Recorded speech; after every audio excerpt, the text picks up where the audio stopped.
Hey, Trudy Beerman here. I just had to make this really quick video because I just had a conversation with a gentleman. Just met him today. He is an artist. He paints, but he came because he was making a presentation to me on some health products. Well, I wasn't really in the market for that, but I let him do his thing. And as I'm listening, and I asked him some questions, and it turns out that he's an artist. That's where his passion is, but he wasn't making any money in that area, so he moved into this space to hope to pay the bills. Well, I said to him, if you were willing to sell and you were willing to come talk to a perfect stranger to sell something else, why aren't you selling your craft, the thing that gives you all this buzz and joy?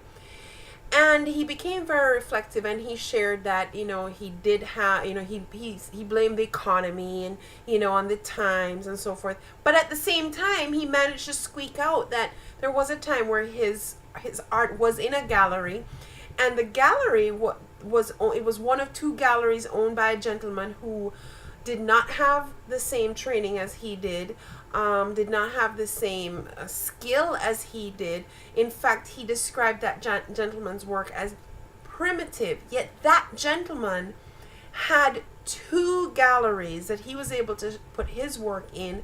And while he's there busy talking about how the economy was so bad and that's why his art wasn't moving, it's the very same economy that this other gentleman had managed to have two galleries in. So I pointed out to him, I said, but it's the very same economy and it's the very same industry, and you are more qualified than he. So it is not just the times, it is not just the space that you're in. So I said, if you're willing to step out and talk to a perfect stranger and try and make a sale, why aren't you doing this for something that you love, something that matters to you, something you're passionate about, something that's all yours? That gentleman left me tonight with a skip in his step, and I told him, I said, don't stop doing this sale you're doing here right now, but at the same time, don't forget to touch back base with the area that makes you come alive.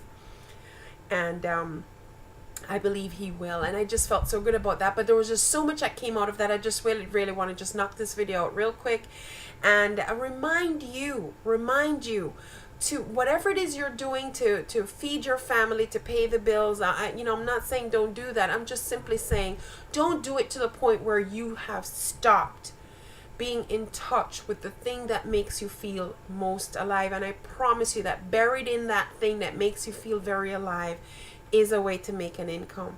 And it's not the economy, and it's not the space you're in.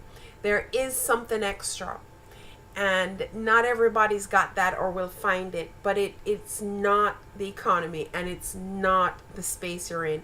It is 100% you.